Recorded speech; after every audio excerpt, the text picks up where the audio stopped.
যত জোরে বাড়ি মারবি বেতন তত।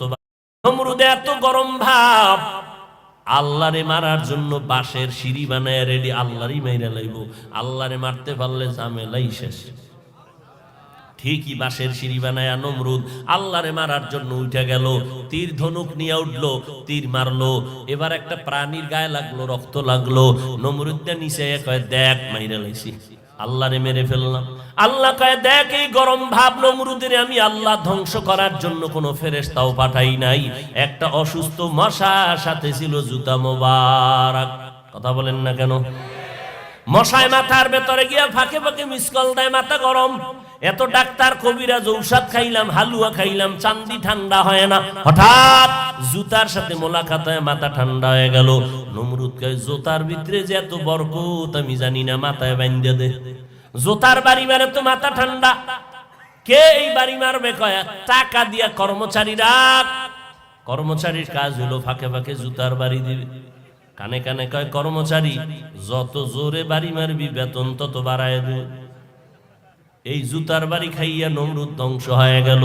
যেই ফেরাউন চূড়ান্ত গরিব, মানুষের জমিনের শশা মাথায় কইরা টাইনে টাইনে মিশরে নিয়ে বিক্রি কইরা এক সময় ফেরাউন অনেক টাকাওয়ালা হইল।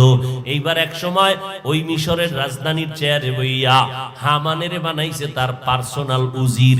হামানের উজির বানাইয়া এক পর্যায়ে ফেরাউন ক্ষমতায় বইয়া কয়, উজির ও হামান, আমার ভিতরে দিয়ে একটু খোদা খোদা ভাব লাগে, তো কি করতে চাও? একটু দাবি করতে চাই, তো করো। আনা রব্বুকুমুল আলা, আমি ফেরাউন শুধু খোদা না, সব থেকে বড় খোদা।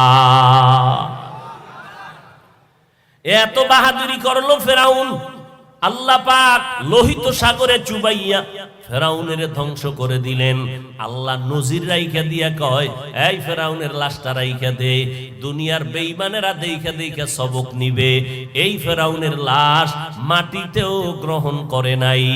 সারা দুনিয়া খুঁজা দেখবেন কোন বেঈমানের ঘরে ফেরাউন, নমরুদ, হামান নামে কোন সন্তান আসেনি। কত আকামের নাম রাখে, এরপরও ফেরাউন রাখে না।